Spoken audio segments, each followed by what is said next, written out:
Doctor ইউনূসের ৫ মামলা বাতিলে আইনি দুর্বলতা পাওয়া যায়নি, আপিল বিভাগের আদেশ। হাসিনাকে উৎখাতে যুক্তরাষ্ট্রের ভূমিকা নেই, এটা ভারতও বিশ্বাস করে। জানাবো জাতীয় নির্বাচনের আগে স্থানীয় ভোট চায় না বিএনপি। এবং সর্বশেষ জানাবো নুরুল সরকারকে মুক্তি না দিলে উত্তরাঞ্চল অচলের হুঁশিয়ারি, বলছেন হাসান সরকার। এতক্ষণ শুনছিলেন সংবাদ শিরোনাম, এবারে বিস্তারিত। তবে তার আগে অনুরোধ থাকবে আমাদের চ্যানেলটি সাবস্ক্রাইব করে বেল আইকনটি ক্লিক করুন। ডক্টর ইউনূসের ৫ মামলা বাতিলে আইনি দুর্বলতা পাওয়া যায়নি, আপিল বিভাগের আদেশ।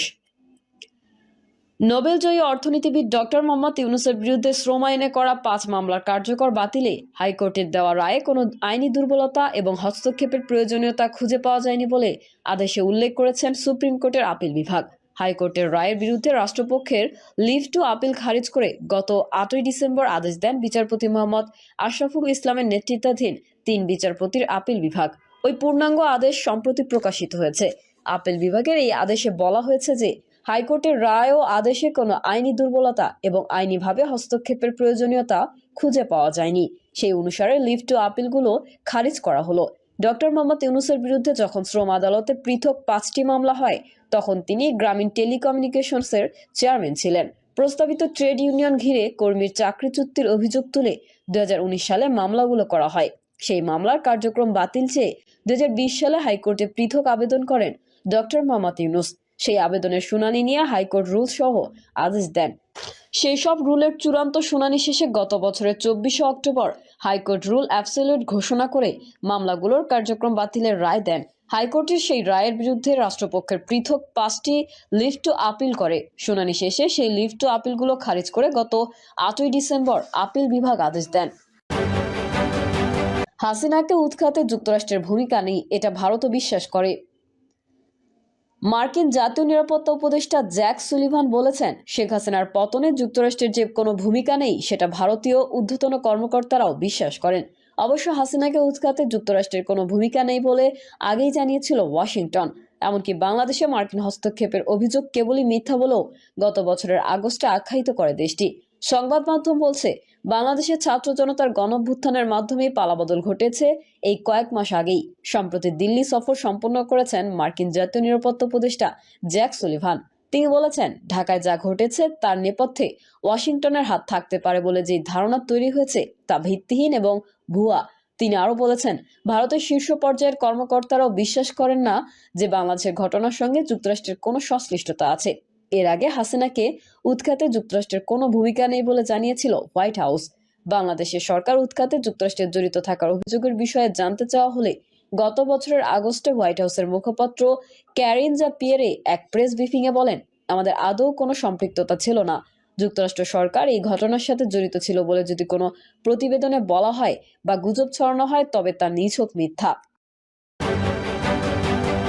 জাতীয় নির্বাচনের আগে স্থানীয় ভোট চায় না বিএনপি।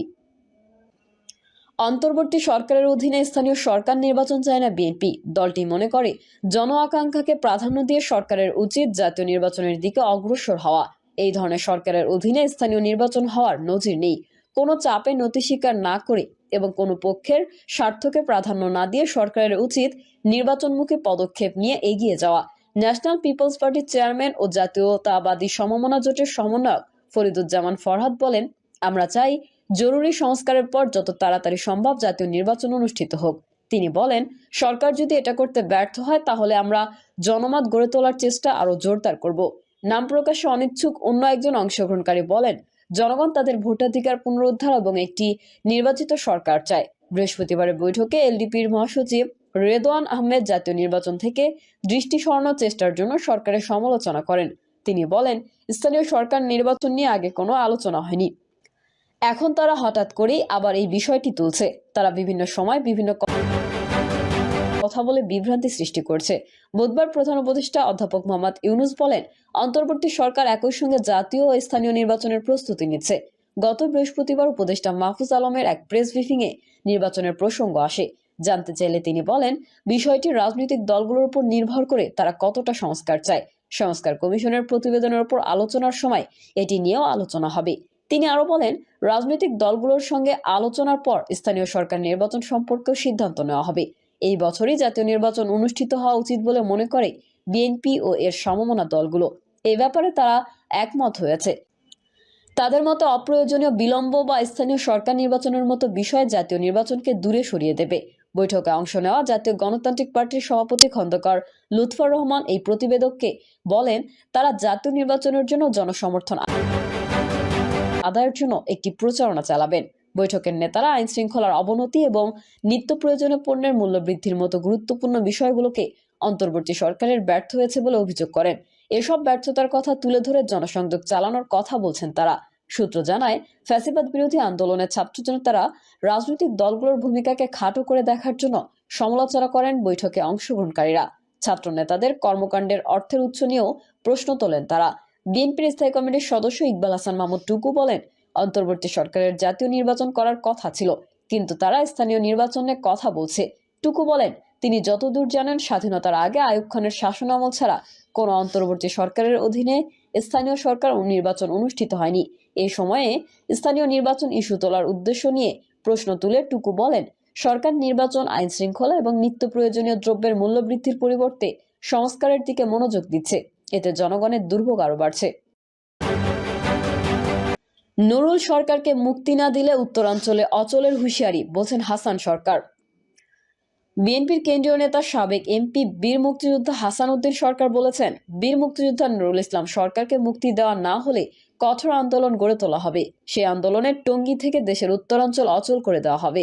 নুরুল ইসলাম সরকারকে মিথ্যা মামলায় আসামি করে দীর্ঘ 20 বছর যাবৎ কারাবন্দী করে রেখে তিলে তিলে মেরে ফেলার ষড়যন্ত্র করা হয়েছে। নুরুল ইসলাম সরকারের কিছু হলেই টঙ্গী তথা গাজীপুরবাসী মেনে নেবে না। হাসান উদ্দিন সরকার বলেন, আহসানুল্লাহ মাস্টারের হত্যার ঘটনাটি পূর্ণ তদন্ত করে প্রকৃত ঘটনা উদ্ঘাটন করা হলে সবকিছু বেরিয়ে আসবে। আওয়ামী লীগের নেতাদের দুর্নীতি চিত্র তুলে ধরে তিনি বলেন, আওয়ামী লীগের স্থানীয় নেতা থেকে এমপি মন্ত্রীরা কোটি কোটি টাকা দুর্নীতি করে পালিয়েছে। তারা এখন কোথায়? তাদেরকে কেউ স্মরণ করে না।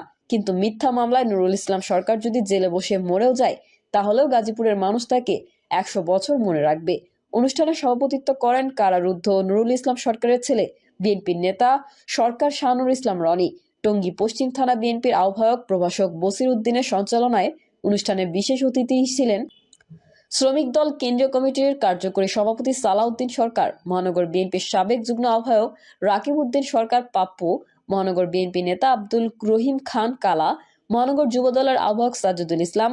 অনুষ্ঠানের অন্যদের মধ্যে উপস্থিত ছিলেন মহানগর বিএনপির নেতা রাশেদুল ইসলাম কিরণ, আজিজুল হক রাজু মাস্টার, মহানগর যুবদলের সাবেক সাধারণ সম্পাদক জসিম উদ্দিন ভাট, আয়ুব আলী,